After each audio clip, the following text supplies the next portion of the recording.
Hey, welcome to Tech You Should Know with Kim Commando, your insider secrets to protecting yourself online, making money from home, securing your devices, avoiding scams, and much, much more.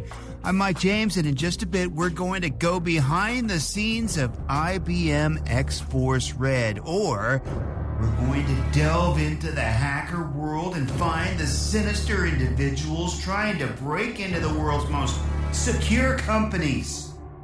Secure companies. Actually, no, it's not really like that. But there is a great hacking story, and Kim is going to talk to Charles Henderson, a global partner and head of X-Force Red. And we're going to find out several myths of hacking, what you think, but probably it just ain't so. It's a candid conversation about just what is out there as far as threats to your security and privacy and how to protect yourself. And a quick reminder here, this is not the Kim Commando Show. Every week, Kim gives you the very latest, best advice on tech news and tips and DIYs, and she takes your questions on the Kim Commando Show. It's 3 hours, a nationally syndicated radio show on over 400 radio stations nationwide.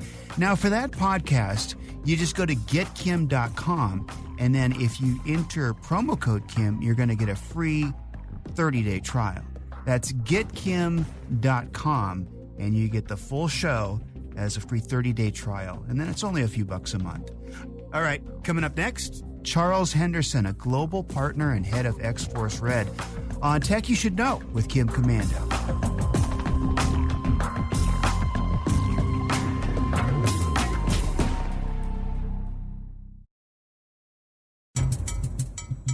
Joining us on this very special Kim Commando podcast is Charles Henderson. And Charles has been in the security industry for years. And now, Charles, tell us exactly what you do for IBM. So I am the global managing partner and head of X-Force Red at IBM, which is a fancy way of saying I run a team of hackers. Which is just amazing to me. So how many hackers are on your team? We have just over a couple hundred, and we test everything from planes, trains, automobiles to people. And in fact, our mission statement is hacking anything to secure everything. And so what do? Like you get onto like LinkedIn Jobs or ZipRecruiter and say, hi, we're IBM, and if you're a hacker, come over to us? Well, if you think about the people on my team, they're really interested in security, and that's important, and that's across the security industry. But they think differently than everyone else. Everyone else is dedicated to making things work or finding solutions. These are the people that sort of are really good on my team at finding the problems, saying how things don't work. How can I make that break? And it really stems from an innate ability to make things do something that they weren't intended to do. Think about getting we had a member of our team that got a Commodore 64 to run Twitter. That's a little weird, and it's not the classic use case.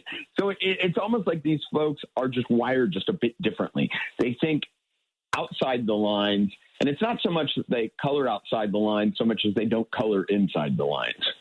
So give us some examples of some real life cases, and you don't have to name companies, where maybe there was a vulnerability that management didn't see, and then you guys came in and gals came in, because I know you have gals, because I love Snow, by the way. She's amazing. And we've had her on the show several times. Give us some examples of how you've exposed some security flaws that could have been major breaches had you not stepped in. So, I have this story, and I love telling it because it's a story that everyone can relate to. And it involves actually a physical attack that we performed in the course of a red team engagement. And a red team engagement, it's also called adversary simulation, is a model of a real world attack. It happens over months. The objective isn't to find vulnerabilities necessarily, but instead to find gaps in detection, make sure that a company can detect an ongoing attack. And in this case, we had two consultants assigned to a major financial institution red team. And it's one that everyone on listening has heard of. Probably about half of them have accounts. And in this case, they were doing some due diligence, checking out the financial institution online, and they found a swag shop. They found some, sells computer bags with the financial crest on it. Basically the kind of gear that your average employee would have. They went out and they bought that gear. They went onto social media. They investigated employees. They found what the badge looked like, and they created fake badges, and they suited up and off they went to New York City. And on the way in on a Monday morning, they stopped by a donut shop and bought a dozen donuts. And they went to the financial institution, went to the first floor, and they used a little device that we have that disables temporarily the badge reader on the first floor. And they dropped it on the potted plant by the badge reader, by the elevator. And sure enough, none of the badges were working. So, a queue of people was forming. And they had the theory that the guards at that point would just check the badges because they couldn't check to see if they worked. They would just check the badges, check your photo ID, and check your face, see if all three kind of went together, and then let you up. And sure enough, that worked. And off our two consultants went to the executive floor of this financial institution. They quickly located a conference room, dragged a table over to the door in front of the conference room, put the donuts down, and put a note out that said, sorry for the inconvenience. We have a unexpected financial audit that's come up. We need to use the conference room. All meetings will be rescheduled. For your inconvenience, please take a free donut. It turns out people love donuts. I mean, I was dealing with keto, but you know what? That's something I miss. And donuts were enough to get people not to report the issue or ask questions because, hey, you're giving a free donut. These guys must be legit. So the first thing that this tandem did was they attacked the conference room reservation system. They said, we've got to take over the conference room reservation system because this isn't going to work very long when their meetings don't get rescheduled. So they go off and on a SharePoint, they find credentials for several systems within the financial institution. And one of them is, lo and behold, the administrative credentials to the conference room reservation system. And so then they start moving meetings. Now everyone thinks they're legit because their meeting got moved, right? It provides reassurance that the story you've been given and the donut are based in fact. So it's all legit. It's all legit. The only problem was, I don't know how familiar you are with Swift wire transfer. They also found in the same stockpile of credentials the administrative credentials to the Swift wire transfer system. Now, this was a problem. I'm sorry. I don't know. What is that? What is a Swift wire transfer? I don't know what that is. So if you think about moving money from one account to another, internationally, anywhere, they use the Swift wire transfer system. So if I want to take money from account A to account B very quickly, instantaneously, I use the Swift wire transfer system. So in this case, there had just been a huge amount of Swift fraud that had actually occurred, and a lot of banks were having trouble clawing back fraudulent wire transfers. And our attackers had just stumbled upon the administrative credentials for the Swift wire transfer system for this financial institution. Now, normally in an engagement like this, we're not looking for vulnerabilities or scouring the internet for credentials. That's more of a penetration test kind of objective. This is true adversary simulation. The team reached out to the CIO, said, hey, we happen to be in New York City, because keep in mind, this is slow and low. The organization doesn't know where or what they're doing. They have a rules of engagement that allow this behavior that, sort of sets the boundaries. But other than that, they really don't have an idea where this tandem is. And the CIO says, hey, if you've got something serious and want to talk about it, yeah, let's meet. And where do you want to meet? And the tandem said, well, there's a conference room on your floor. We'd love to meet there if you have time now. And he said, I'd love to, but there's a financial audit going on and they've got that room occupied.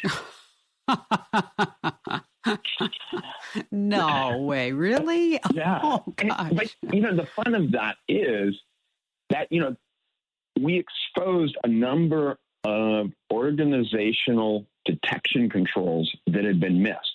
There were a lot of chances for that attack to go awry. There were a lot of chances for that tear to be detected, and there was a lot of failures.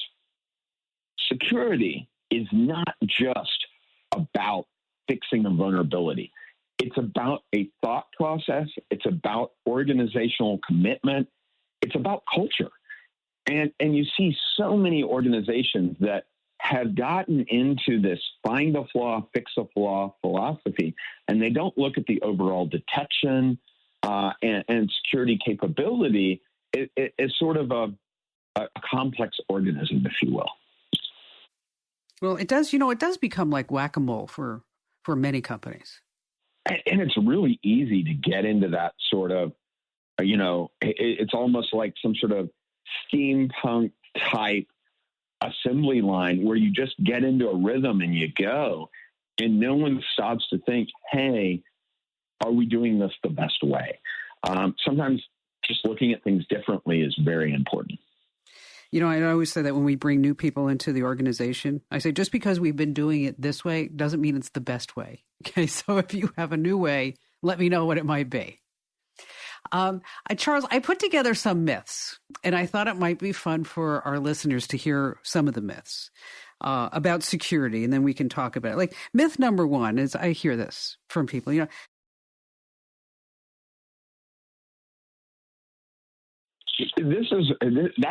glad you highlighted that.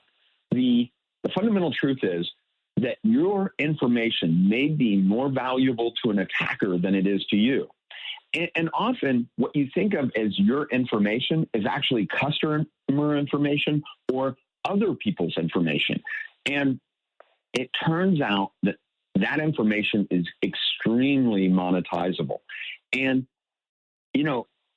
one of the quick replies I think I always have when somebody says that their information isn't valuable, why then are you in business? If the information isn't valuable, you have no business, right?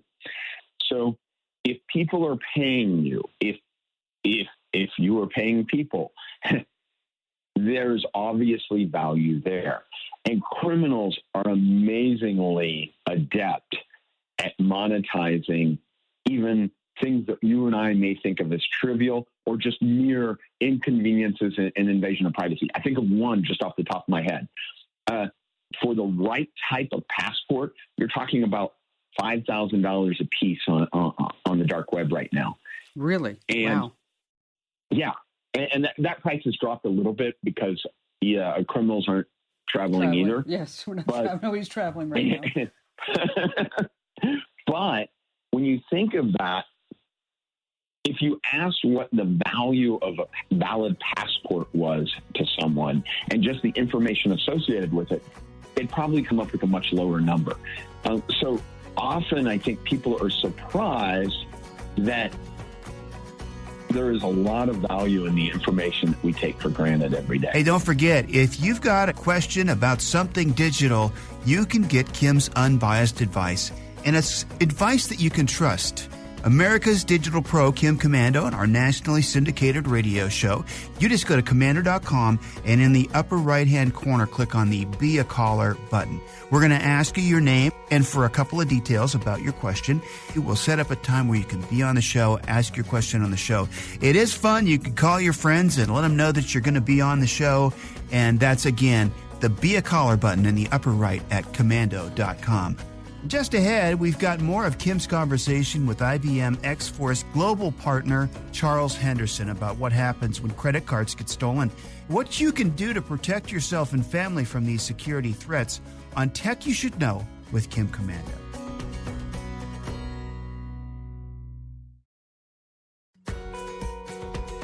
But, Charles, I have seen different reports, and I don't know if they're valid or not, where your credit card number, your social security number, a full docile on everything about you is a couple of $100 on the dark web. Is that true? That is true. So credit card numbers have plummeted in value specifically. And it's because we've gotten so good at detecting fraud very quickly and shutting down those accounts. So if you think you steal 100,000 credit cards and you start using them in transactions, or what actually happens is they sell to someone that uses them in a transaction. When those credit cards start being used, they are very quick to first shut down the cards that are being used, but also figure out the source of the card, trigger rotation of all those credit card accounts through what's called establishing a common point of purchase. And what that basically means is they figure out, hey, who got compromised that had all these cards in common? Okay, let's shut down the cards that haven't been used yet. And suddenly all those cards are worthless. And you're right, because if I have a credit card and it gets, like I had it recently where American Express called me and said, are you in Germany right now buying 10 iPads? I'm like, no, that's not me. Sorry. And they are really good at detecting that fraud. When we start talking about the dark web, another question that I always get asked, especially about the dark web, is why can't we just go in and arrest these people? So first of all, we don't necessarily have jurisdiction in the places that these people live. And it's sort of the second part of much of what computer crime does is take advantage of the anonymity that the web can provide.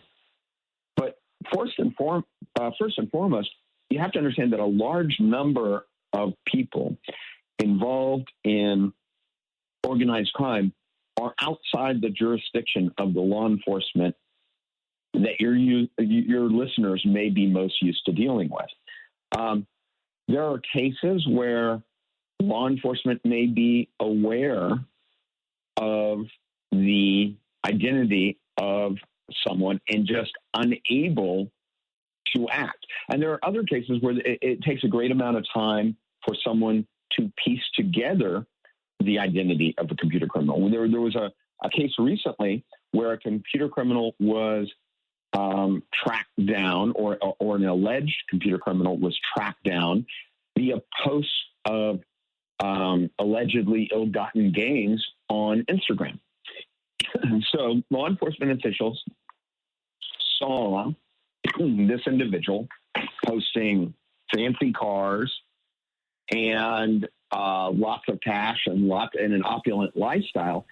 Oh, I know who you're talking. I've seen pictures of this guy over the last week. Yeah.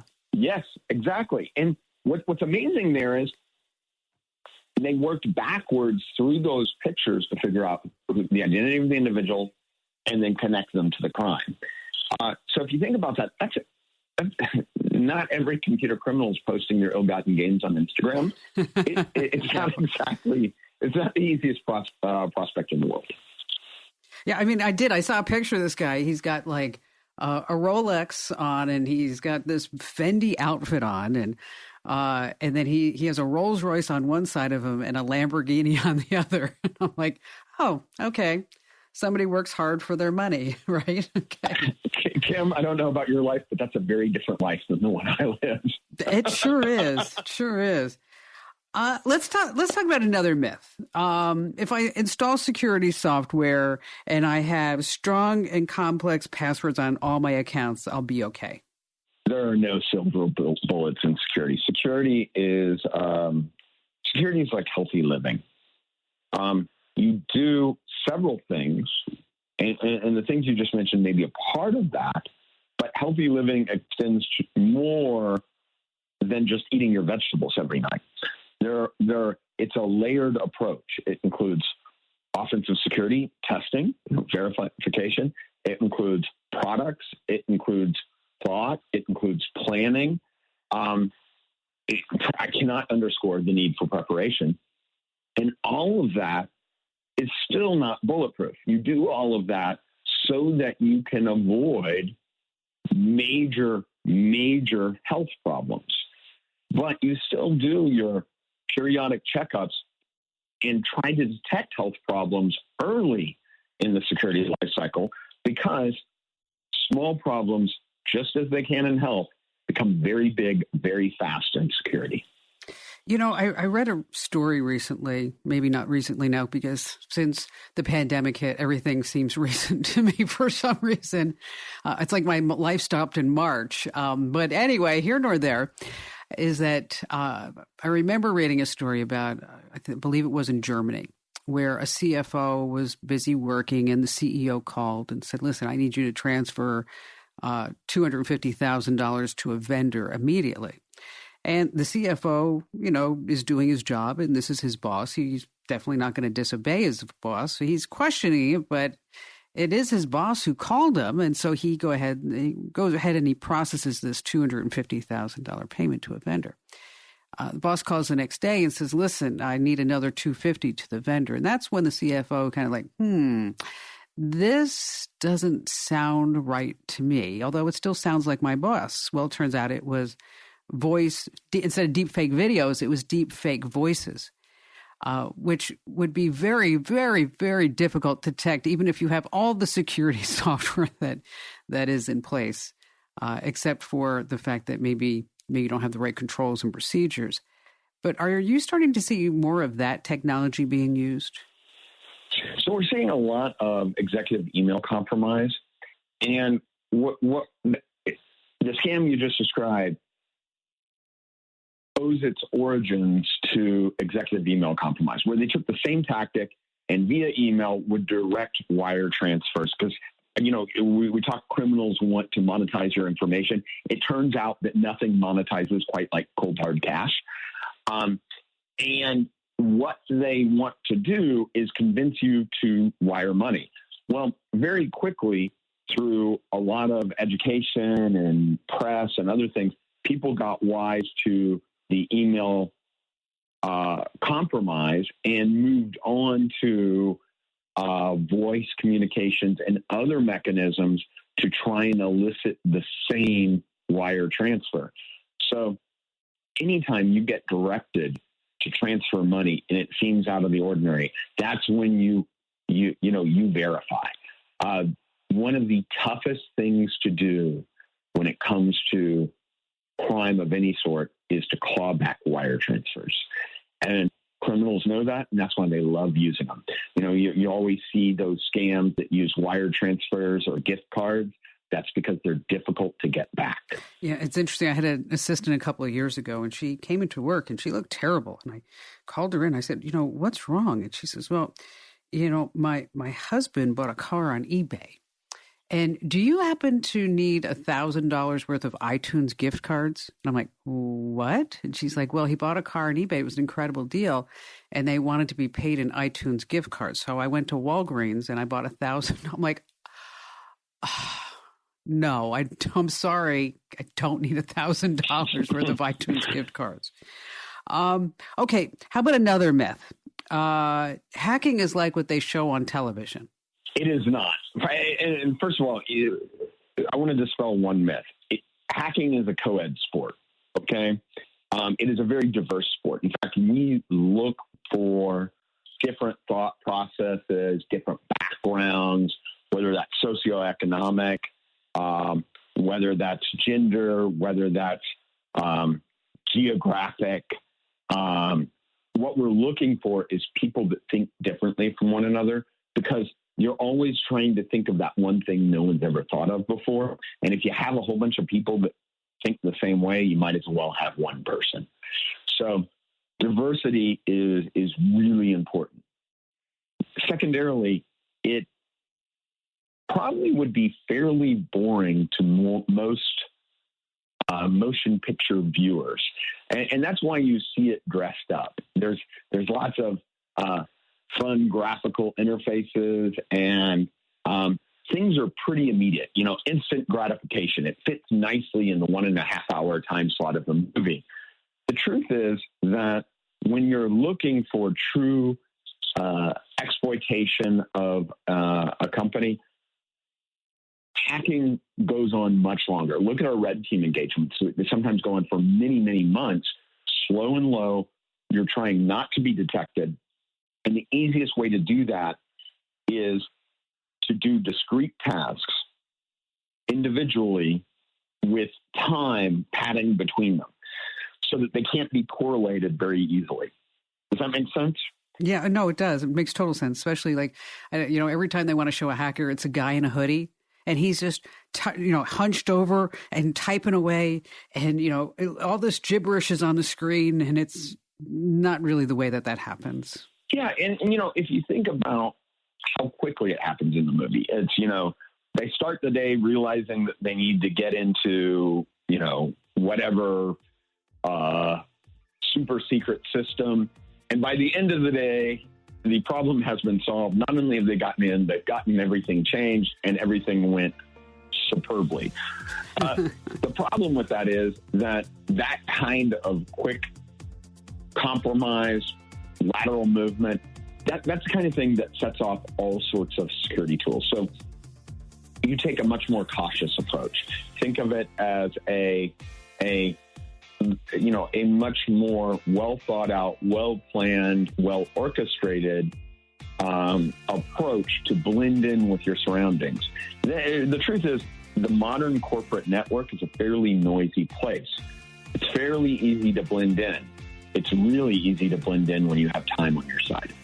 If you love the digital lifestyle and love keeping up with all the breaking tech news and security alerts and data breaches so you can tell your friends and family kind of what's going on and what to watch out for, we've got you covered with the Commando newsletters. They keep you right up to date, and you can get yours at commando.com, which is Komando.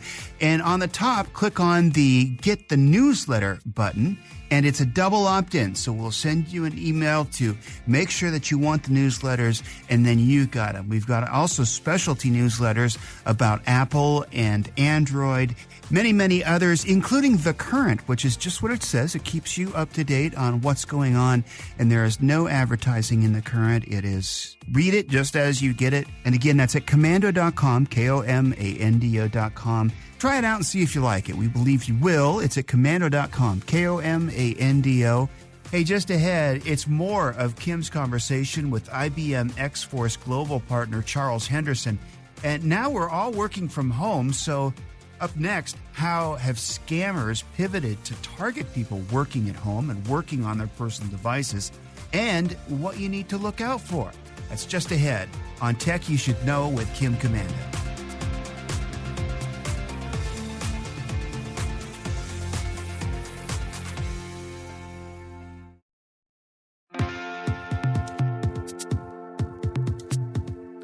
Okay, next myth.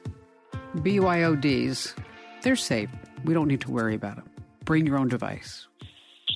So, safe is a myth, I'd say, more than anything. But BYOD, the biggest problem that I see with BYOD adoption is the careless way that many adopt BYOD.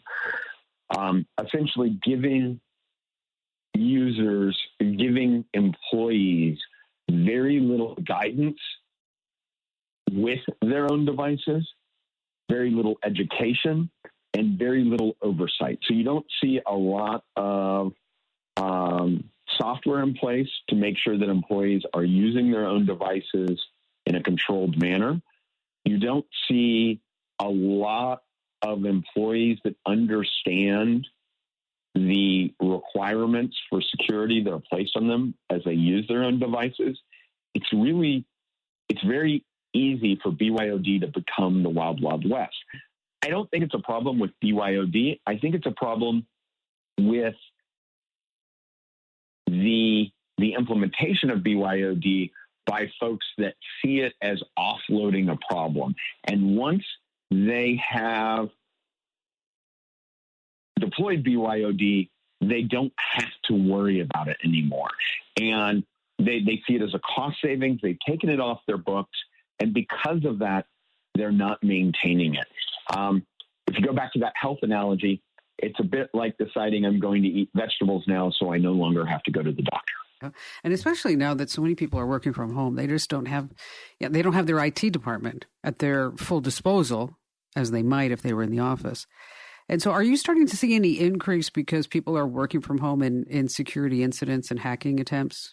In terms of increase in hacking attempts, I would say there's a focus on work from home. It's not that the overall hacking attempts are going up drastically. They're going up slightly, but not drastically.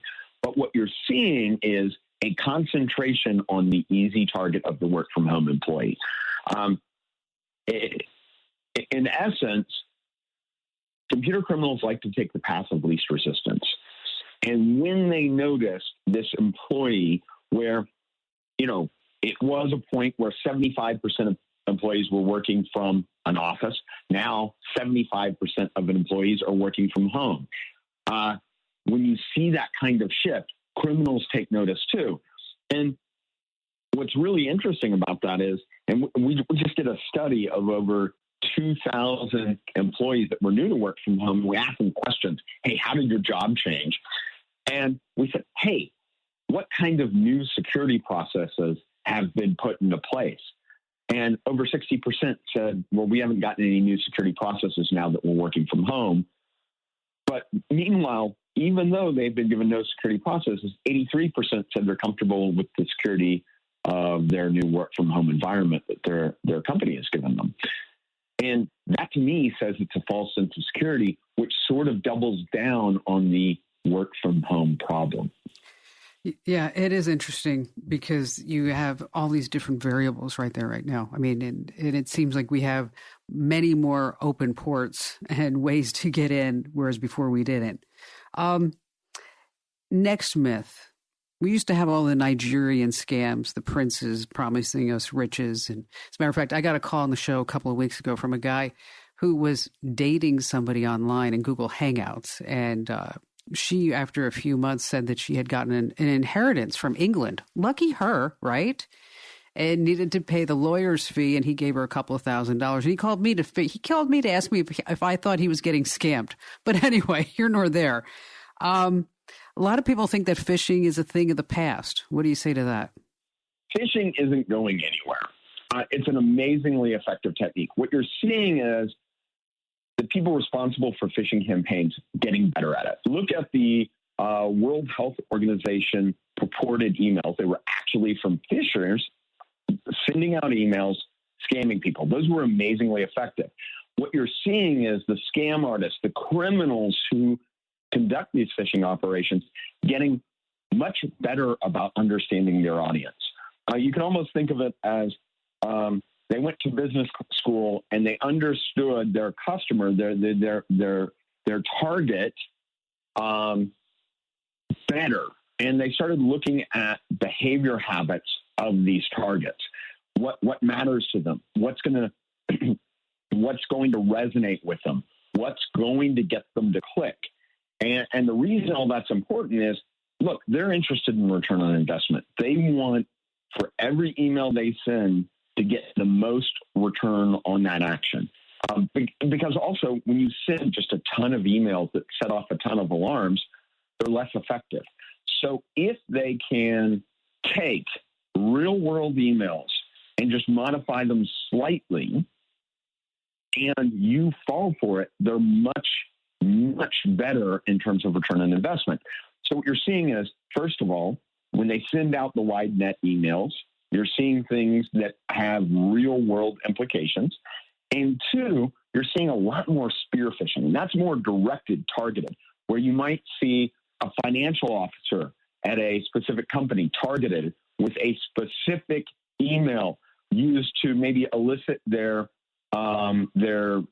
email credentials or their internet credentials, something that they're going after a specific target of a specific individual based on the types of software or services that individual uses. And we do that a lot in our adversary simulation as well as our social engineering practice. And you would be amazed at how effective those emails can be. I'll tell you, somebody on your staff sent me one. I fell for it. I did. I opened it. It was a note that was inviting me to be the co-chair of a auto show. And I'm a big car person. I mean, I have an F12. I've got a G-Wagon. Don't have the Rolls Royce and the Lamborghini yet. But I fell for it and it was totally social engineered. And it looked legitimate. It sounded, there were no typos, none of those classic signs. One last question for you, Charles. Is total security possible? Total security happens when one unplugs and moves to a distant land. And even then, I would say, yeah. Okay. So we're just going to unplug everything. The footprint you leave behind is still vulnerable. Couple things there. One, security is a continuum. And you think at one end of the continuum is no security, and at the other end of the continuum is total security. But neither are truly achievable. It can always get worse, and it can always get better. So what I say to people is that there's a point at which, though, that security removes the return on investment for a criminal. In other words, it is cost prohibitive for a criminal to attack you. And that's really, I guess, the good enough point where it's no longer a profitability statement for a criminal. Because at the end of the day, there's always going to be determined attackers, and you need to consider them. But there needs to be also an understanding that profitability line, where you need to be, is always moving. So too must your organizational goals, your personal goals, just generally security goals, to make sure that you're staying current with the threat landscape. Charles, thanks for joining us. What's the web address where people might want to learn more about IBM and what you guys are doing and how they might even enlist your services? Yeah, I'm giving you two of them, ibm.com/security and ibm.com/xforcered.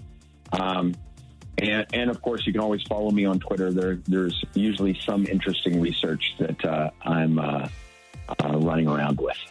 And how do they do that? What's your @ sign? ANGUS_TX. Thank you, Charles. Thanks, Tim. Well, thank you so much for listening to Tech You Should Know with Kim Commando. I'm Mike James. And don't forget to subscribe if you haven't already. Then you automatically get these podcasts delivered to your device. And thanks for listening. We'll see you next time.